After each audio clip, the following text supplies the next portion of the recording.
Number 4 देखिए क्या रहा है कि यदि ए बी सी वास्तविक संख्याएं हों तो सारणिक इसका मान 0 के बराबर है, तो हमें दिखाना है कि a plus B plus C बराबर 0 होगा या ए बी सी तीनों आपस में बराबर होगा। तो चलिए हम लोग इसको साबित करते हैं।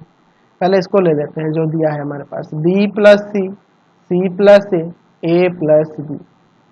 फिर यहाँ पे दिया है अगला c plus A plus B plus C, A plus B plus C plus ए।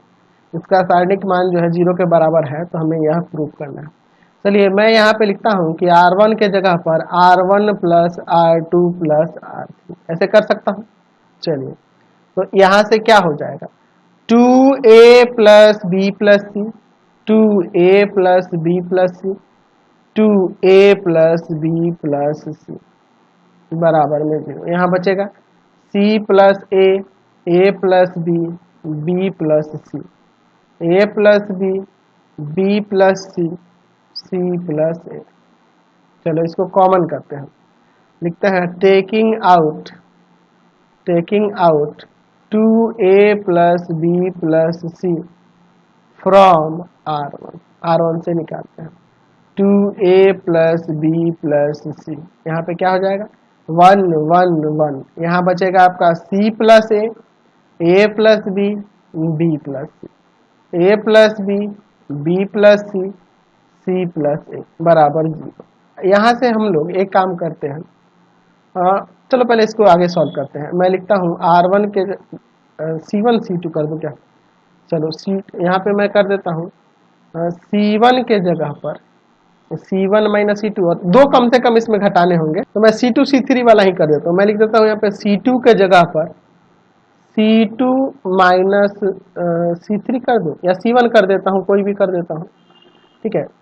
देख लो आप इसमें से इसको कोई भी आप कर सकते हो, आप कोई भी लेके चलो ना, आप C1 ही लेके चलो। C1 के जगह पर C1 माइनस C2 और C2 के जगह पर C2 माइनस C3, अधिक 0 लाने के लिए मैं ऐसा कर रहा हूँ, ठीक है। चलिए 2a प्लस बी प्लस सी, यहाँ देखो इसमें से इसको घटाते हैं 0, इसमें से इसको घटाएंगे तो c माइनस बी आएगा, इसमें से इसको घटाएंगे तो आपका a माइनस सी आ जाएगा। चलो यहाँ पे 0, यहाँ a माइनस सी और यहाँ पर आपका बचेगा b माइनस ए, देख रहे हो ना, b minus A 1 b plus C plus A बराबर में 0, ऐसे लिख सकते हैं ना। चलिए तो अब इसका विस्तार कर देते हैं यहाँ पे, ठीक है। लिखते हैं expanding along R1 2a plus B plus C into में 1 लेंगे, यही ना सिर्फ लेंगे, ये तो 0 वाले हैं, यहाँ रहो यह कॉलम हटेगा, c माइनस बी ए माइनस सी और b माइनस ए बराबर में 0, यही ना होगा। चलिए अब आगे सॉल्व करते हैं। 2 इंटू में a प्लस बी प्लस सी, यहाँ पे देखो इसमें इसे इंटू होगा, इसमें इसे इंटू होगा, यानी कि आ जाएगा c minus B into B minus A और माइनस a माइनस सी का होल स्क्वायर हो जाएगा बराबर में 0, ऐसे दे सकते हैं ना। यहाँ से मैं अलग अलग कर देता हूँ, एक काम करता हूँ, यहाँ पे 2 इंटू ए प्लस बी प्लस सी बराबर 0, या इसको भी लिख सकते हैं c माइनस बी इंटू में b माइनस ए माइनस सी का होल स्क्वायर बराबर 0, ऐसे लिख सकते हैं ना। चलिए अब देखो ये जाएगा उधर भाग में तो 0 हो जाएगा, a plus B plus C बराबर 0, ये तो आ गया। यहाँ पे दिखाना तो पहले यहाँ इंटू करो ना, बी सी माइनस का सी ए, देख लो बी सी माइनस का सी ए माइनस का बी स्क्वायर और प्लस का ए बी, यहाँ पे देखो क्या आएगा ए स्क्वायर प्लस सी स्क्वायर आएगा, तो यहाँ माइनस तो साइन बदलते जाता हूँ, और माइनस 2c आएगा तो यहाँ पे अब प्लस कर देता हूँ 2c बराबर में 0, ऐसे लिख सकता हूँ ना, कोई दिक्कत नहीं ना है। अब देखो अब इसके बाद इसमें थोड़ा सा हमें इसकी सेटिंग करनी होगी। एक काम करते हैं, इसको पहले सीधा करके देखते हैं, माइनस का ए स्क्वायर माइनस का बी स्क्वायर माइनस का सी स्क्वायर, अच्छा ए बी है प्लस का सिर्फ ए बी है, बी सी है एक ही है प्लस का बी सी, और यहाँ देखो माइनस का सी है और यहाँ प्लस का 2c है, तो घटेगा तो c आ जाएगा प्लस का। अब देखो यहाँ पे इसमें सब में 2 से गुना कर देता हूँ, माइनस 2 से गुना कर देता हूँ, माइनस 2 से गुणा करने पर, ऐसा क्यों कर रहा हूँ अभी आपको पता चल जाएगा। तो यह हो जाएगा 2a square 2b square 2c square, minus का 2ab माइनस का 2bc माइनस का 2ca बराबर में 0।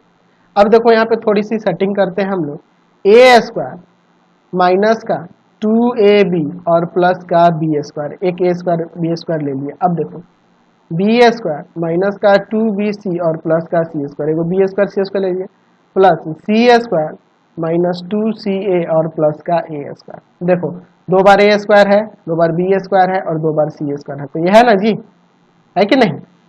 और इन सबको भी हम इनपुट करते हैं। ये फॉर्मूला हो गया, ये किसका हो गया, ए माइनस बी का होल स्क्वायर, यहाँ बी माइनस सी का होल स्क्वायर और ये सी माइनस ए का होल स्क्वायर। अच्छा, हम लोग समझ सकते हैं यहाँ पे कि तीन संख्याओं के वर्गों का योग, यहाँ देखिए ए माइनस बी, बी माइनस सी, सी माइनस, इनके वर्गों का योग 0 के बराबर यह तभी संभव है यदि ए माइनस बी बराबर 0 हो, ठीक है, बी माइनस सी भी 0 हो और सी माइनस ए भी 0 हो। तीनों अगर 0 0 0 होगा तभी वर्ग करने पर जोड़ने पर 0 आएगा, क्योंकि इसके अलावा 0 छोड़कर अगर यह कुछ भी होता तो इनके वर्गों का योग कभी भी 0 नहीं आएगा। यानी कि यहाँ से a बराबर में b आ जाएगा, b बराबर में c आ जाएगा और यहाँ से c बराबर में a, देयरफॉर a बराबर b बराबर c।